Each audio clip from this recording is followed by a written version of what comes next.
think there was a lot of money sitting on the fence, and people who traditionally don't think at all about gold and silver now wavering. If we see a big sell-off from here, maybe that changes that, but I think that it's also possible we could see an even bigger wave come in if you do get a resumption in prices. And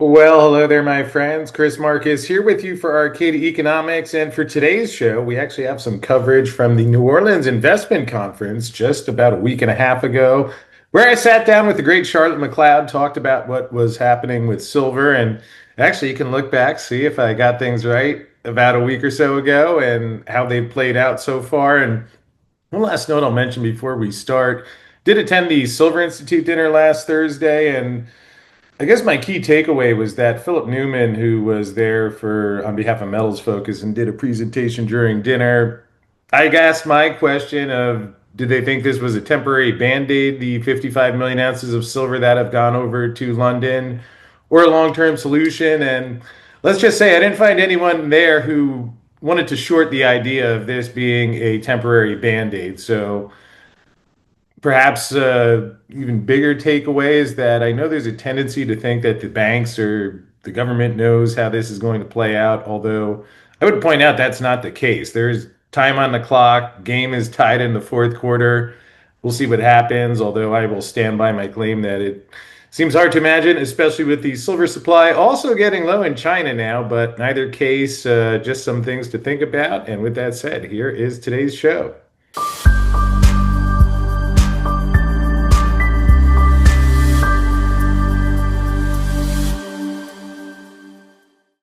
I'm Charlotte McLeod with investingnews.com, and here today with me is Chris Marcus, founder of Arcadia Economics. Thank you so much for being here, the first time in person.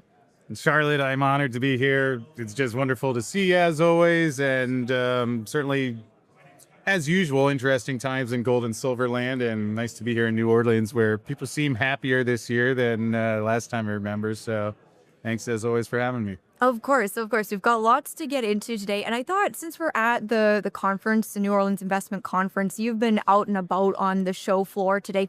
Maybe you can tell me any takeaways you have on sentiment, key thoughts that you've been hearing from people.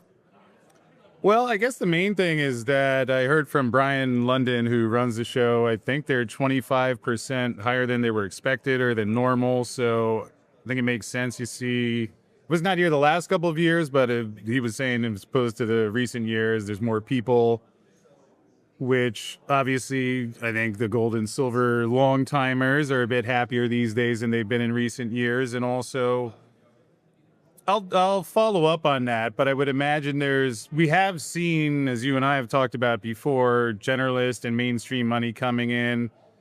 Started picking up earlier this year, especially in the past couple months when we had silver over 50, gold up to almost $4,400. So there could be a little bit of that here. I think it's also going to be interesting. We're at this point where if we have a resumption of the rally, I think there was a lot of money sitting on the fence, and people who traditionally don't think at all about gold and silver now wavering. If we see a big sell-off from here, maybe that changes that, but I think that it's also possible we could see an even bigger wave come in if you do get a resumption in prices. And I'm sure there's a lot of people here trying to figure that out and imagine what's coming next. So Yeah, there's definitely a lot of people here.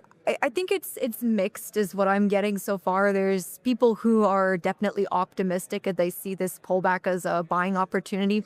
And there are also people who are a little bit worried and wondering, all right, well, they moved so far. Are we going on the way back down? And it kind of goes back to what we've been talking about in our previous interview. When are people going to feel happy and good about the silver price? So any thoughts, further thoughts you would add on the direction of silver? yes, I would love to. Thank you for asking. First of all, if people are happy or not, I mean, I get it. Everyone has their own different expectations, although to the degree that there are people who've been waiting from 1980 to this year for silver to break 50. It went up to, I think the spot price even broke 54 or got close to it. So, I mean, it's at an all-time record high. I hope people who have been investing in this for a while are at least smiling or even aside from that, taking a step back, whether it's reached the price you want or not, I think it's important to take a step back and think about, for most people, there's been a pretty long journey. You've gotten your teeth kicked in for years at a time. And if nothing else, just appreciating all these things that have happened. And I think one of the things that's challenging for people is they invest in gold and silver, they see the inflation, they see the wild stuff that's going on, and for years they didn't really see that reflected in the price. And I think that's something that's been helpful where, there's this tendency when you wait so long, and did I miss something or was I wrong? And it turns out, no, this is the time it took. In fact, I know you often on your channel, and I talk about it too, silver, who knew it was going to be October of 2025? That's when it turned out to be. It could have been the year before, the year after, but here it is. Now, in terms of the sell-off, I know the silver price is down another $1 today, so it's possible this has changed, but at least prior to that, Charlotte, you're aware this isn't even the biggest silver sell-off we've had this year, because after the reciprocal tariffs on April 2nd, silver futures, I think, were over $35 when the announcement came out, and they ended up below $28.50. I forget the exact price, but we did have this happen. We've had bigger sell-offs in silver. We had one happen this year, and most people don't even remember it because that was taking us from, I think it was 35 down under the $30 level, and obviously we're well past that. Okay, so where does that leave us now? Does that guarantee that we're going to have the exact same thing happen? Of course not. Yet also, it does suggest, though, that we could have that happen, and I know I may upset some people as I say this, but when you see both gold and silver go up as fast, as quickly, and to the extent and magnitude that they did in such a short period of time, you don't have to, but I would suggest it's wise to expect that you would have something like this eventually. Now, with that said, does that mean that the rally is over? I'll put it like this, and maybe you might agree. I've been interviewing everyone outside of Santa Claus on the silver market for the last 6 years. I've yet to find someone who can accurately say, well, this is where it's going to be next month. But when you look at the fundamental things that have driven the gold and silver price, on the silver side, we still haven't had a resolution to this supply gap in London. Now, the market did normalize, which means the spot price was back under the futures. It normalized for a day after that blew out early October. Now it's back in backwardation. We've seen about 40 million ounces leave the COMEX. I would ballpark about 5 million ounces left China, although if you have a free float that's down to about 140 million ounces and the LBMA's daily turnover is around 250 million ounces, it's 40 million ounces going to bridge that gap. We've had India stopped additions to their silver ETFs back actually that same day, October 9th, when the silver market ran into that crisis. Was Bloomberg a couple weeks later had a quote from JP Morgan. What was initially India, their reports were, well, we can't add shares to the silver ETFs because we're out, but we're expecting more in the next shipment. That was either October 8th or 9th. We're saying a week or two later. A week or two later, we see Bloomberg report that JP Morgan was telling clients India they have no silver for India for the rest of October into November. And what are we? Today's November 4th. I checked before we started. I've not seen any indication that the silver is returned. I also think about how, remember what it was like after COVID, and like people are, beating the heck out of each other on that Costco, like to get more rolls of toilet paper. So thinking about that human dynamic, we had India had a surge in, I believe it was September, of gold and silver imports. And again, as I know you've heard, India traditionally price sensitive, so they're not as much the buy high, sell low. So here's a group that at a time when they typically don't buy, had a surge, and then you said, well, we ran out, you can't have any more. In the middle of festival season, I don't know, maybe if festival season's past, demand comes down, but I also wondered, will there be some pent-up demand once silver returns? And still, we're in the middle of a deficit, so everything that I've seen so far, I can't I can't point to something that's like, okay, this is a long-term resolution of this. This looks like it bought some more time. And perhaps just the last thing I'll add there, there's Robert Gottlieb, the former JP Morgan precious metals managing director. He was on Kitco a week or two ago saying we need 100 to 150 million ounces. We haven't gotten anywhere close. That spread has narrowed, and we've seen the withdrawals slow down out of the COMEX. So I would say that could the metals prices go lower? Of course they can, but is what we've seen in these past couple weeks, given the context it occurred within, is that an indication that this rally is definitely over? I would suggest not. And certainly we can dig into the gold side as well, but you have similar dynamics where the reasons that drove the prices to where they were are still there. And, you know, if you think, well, are we going to be higher or lower 5 or 10 years from now? I think if you can take that step back, and I get people want to know what happens sooner than that, but at least if you can think 10 years from now, do I see gold being at $3,000? Do I see it being possible that gold's at $3,000 given what's happening? I think if you can step back and think about that question, that can really help in terms of the decisions that you're making. Yeah. I think that helps to show how you see the silver market right now. It makes a lot of sense to me. And I wonder if you can go a little bit more into the issues we're seeing with silver supply. You're mentioning, I think this is around the last time we were talking, we were having the problem with supply in London. And you mentioned it's normalized at this point, but it's not fixed. And you also were talking just now about India not having the silver that they want there. What do we need to see there to have these things resolved? Do we need silver to be moving? Can you maybe just elaborate a bit more on those? Sure. I mean, it's a fascinating situation. I mean, obviously there's the money and the trading part that everyone has their different impact with, but in terms of a market event, and for the things that you do where you've been studying this for however many years, and then to see it happen in such wild fashion, and perhaps I can help explain that, because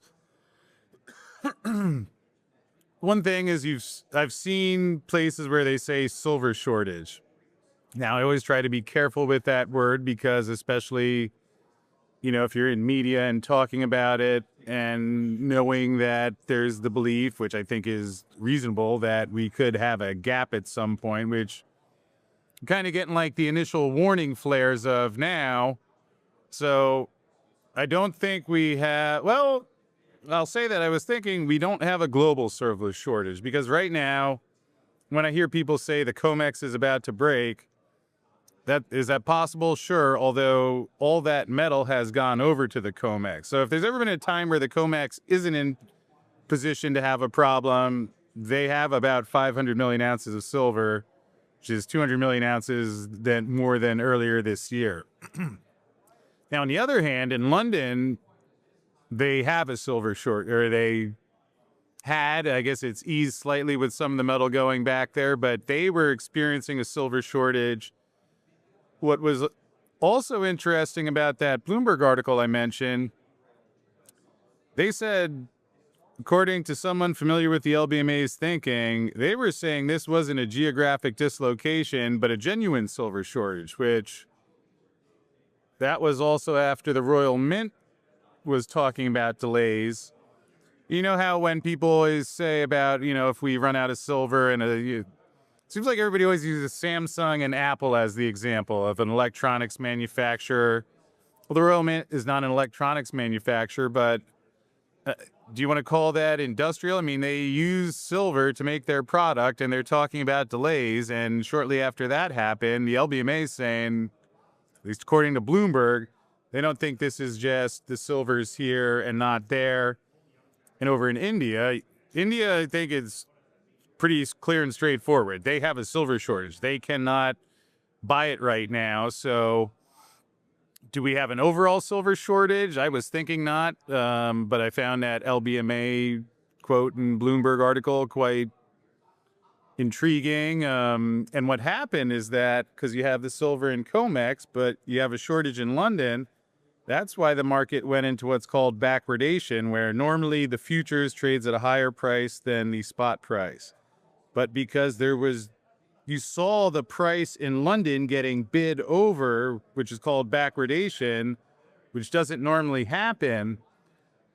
But and here's this was the stunning part. Back on that October 9th date I mentioned, remember waking up that morning to post our morning show and saw, wow, it's up to $1.20. I mean, yeah, normally futures 20 or 20 or 30 cents over spot, depending on how close you are to expiration. So when it goes negative, let's say it goes to negative 20 cents, that's really 40 cents out of line because you're going from over 20 to under 20. So I think on that Tuesday the 7th, it was about 20 cents. By Wednesday, it was at 50 cents. This is already somewhat extreme territory. By that Thursday morning, it was at $1.20. And then about 2 or 2.5 hours later, it was up to $2.50.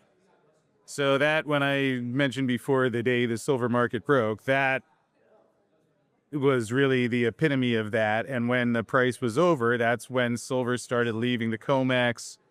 LBMA only publishes their data monthly, so we don't know how much has been restocked. Presumably that silver is going to the LBMA, or it could be going directly to India. Takes a little while to get there, and we're kind of in limbo now, waiting to see what the net effect of that is. So what could resolve it? Well, I guess if if enough silver leaves the COMEX, that could resolve it. Although, again, we're still in the midst of the deficit.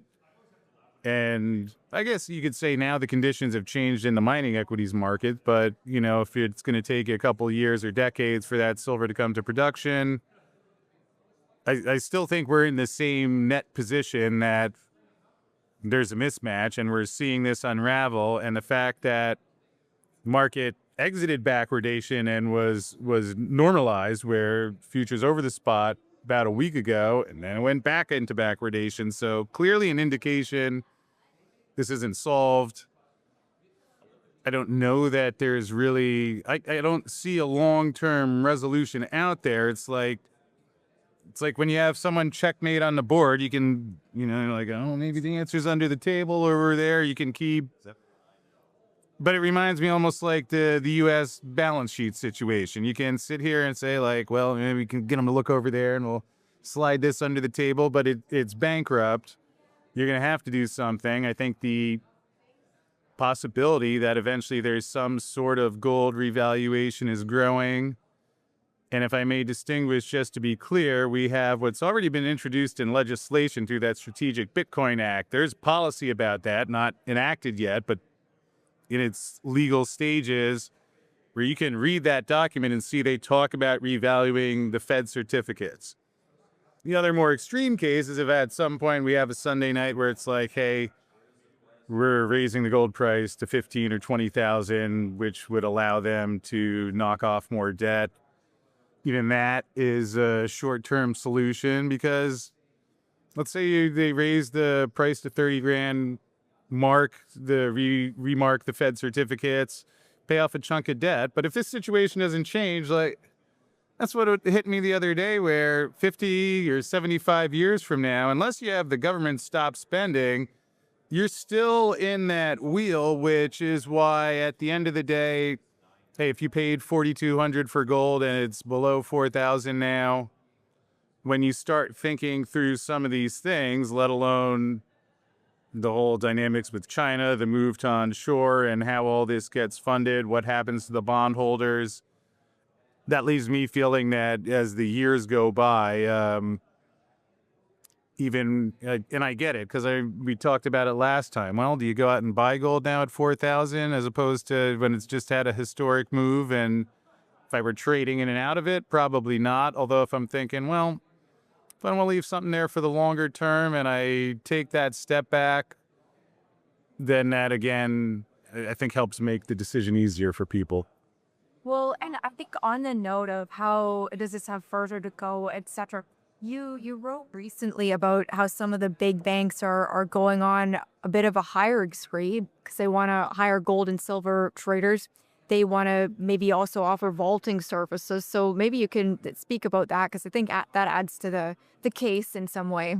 Yeah, well, First of all, I know that I could be partly guilty for this. There's a tendency when people hear that Goldman said this, JP Morgan said that, to think that, oh, well, they have some insight. They know what's going on with the price. I don't think that's generally the case. I mean, obviously, we know the spoofing has occurred and there's stuff that's inappropriate that goes on, yet I think there's a belief that the guy at JP Morgan or Goldman knows what's going to happen. I think we're in a situation right now where it's like who was gonna win the Game 7 of the World Series. Well, until it was played, you could have a good guess, but nobody knew for sure. This is an ongoing situation here that is unresolved. So I don't think they necessarily know, but that's an indication at the very least they're getting a lot more business. B, from my experience on Wall Street, they tend to overhire when a market is hot and overfire when the market is cold. So to some degree, on the banking level, there's enough that they're seeing in terms of the increased business and what they expect going forward that they're adding to staff here. And like you mentioned, there was another one where some of the other banks want to cut in on some of the services JP Morgan offers. So some indication on the banking thinking, which I don't remember that happening before, because back in 2011, I remember giggling at some of these bank reports where, they had, gold was up at 1900 and you'd see like their long-term forecast was 1200. I guess they turned out to be right on those. But I mean, this would be an indication that their thinking is a bit different than what we've seen before. Can you maybe just elaborate a bit more on the Trump administration's plans for gold? And I wondered if you could go into that and share your thoughts there, what you're seeing. Well, sure. I mean, it's been a fascinating year. We've had everyone in the Trump administration, it seems like, talk about the overvalued dollar. There's Stephen Myron, who wrote a 41-page paper called Restructuring the Global Financial Trading System in November of 2024. They didn't put a date on it, whether it was before or after Trump was elected, although talked ad nauseum about the overvalued dollar. At one point, he said the root of all economic imbalance is tied to the overvalued dollar. Trump wins the election, and a month later in December, he nominates this guy for chairman of the Economic Councils of Advisors. Now, I think he now has a position in the Fed where he's voted for 2 rate cuts at each of the last 2 meetings. I've heard good arguments presented that, was it a coincidence that the dollar index dropped from 110 to under 100 in the time since Trump's team came into office? Have they been influencing loosely or directly the price? Can't give you an exact answer. I think there's reason to believe that could be the case. And here's another thing that is interesting to think about. We talked about the 2 types of gold resets, though we'll leave aside the more extreme one where they say, hey, we're taking it this price. I think that could happen. I think over a long enough time frame that it's like, what else are they going to do? But we'll stick to the first case where if you're going to say, all right, we're going to reset, we're going to reprice the Fed gold certificates from the 42.22 to the market price. Well, here's the interesting thing. As the price is going up now, that means the higher the price goes when they remarket to market price, what happens is that gets remarked by the Treasury or by the Federal Reserve, and the difference in the price goes into the Treasury account.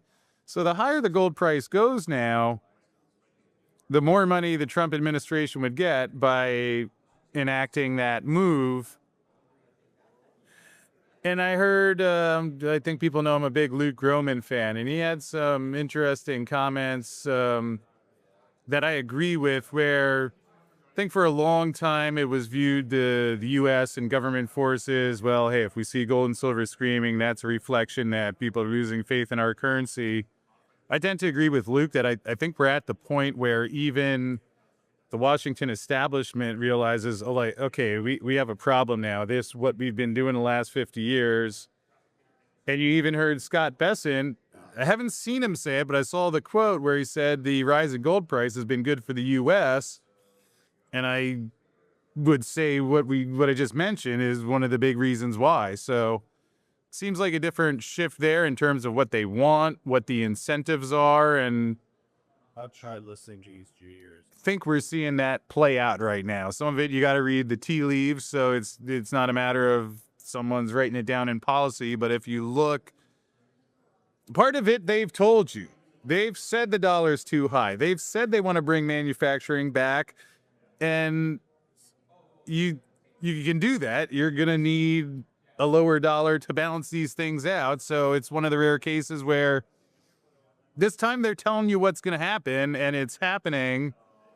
And these are some of the reasons why I think they're okay with it happening. And when you look at it from that perspective, it again helps answer that. Yeah, I don't know what's going to happen next week, but in terms of the longer term, I think as you see these things unfold, it helps your degree of confidence of, okay, 5 years from now, how sure am I? Well, might have been this sure, but after the things I've seen this year, that has gone significantly higher. And same with the silver gap. Like, maybe there's a way it gets resolved, but it's becoming increasingly harder to figure out what else that could be except the pricing levels. Right. So the focus is on the long term for both silver and gold. I think it makes a lot of sense right now. And I know I have to. Oh, if I may, the focus sure. may not be on the long term. I think it's a good place to put the focus. Is not always there, unfortunately. But sorry for interrupting. I see what you mean. No, I was going to say, I know I need to get you back out. You've got your live stream to do, but any quick final thoughts before I let you go? Yeah, just keep watching Charlotte's channel and you'll know everything you need to know. And perhaps I would suggest that for the people watching, which I know for most of the people is a long time, yes, continue. I hope this was helpful and continue listening to different views, but also point out that you already have a base of knowledge if people are watching your channel or coming to the New Orleans conference, and draw back to that. You don't need to do anything because I say it or believe what I say, but you have this information. Now you've been given a confirmation that your thesis was correct. And I would just tell people to trust that and value what you've picked up through this process and use that going forward. And, you learn as much as you can. But if you have your own solid understanding of what's happening, that usually a pretty good formula. Okay, well, very good words to end on. Thank you so much for coming on. Good to see you in person. Thank you again. Likewise. Thanks so much, Charlotte. Great to see you. Of course. And once again, I'm Charlotte McLeod with investingnews.com, and this is Chris Marcus.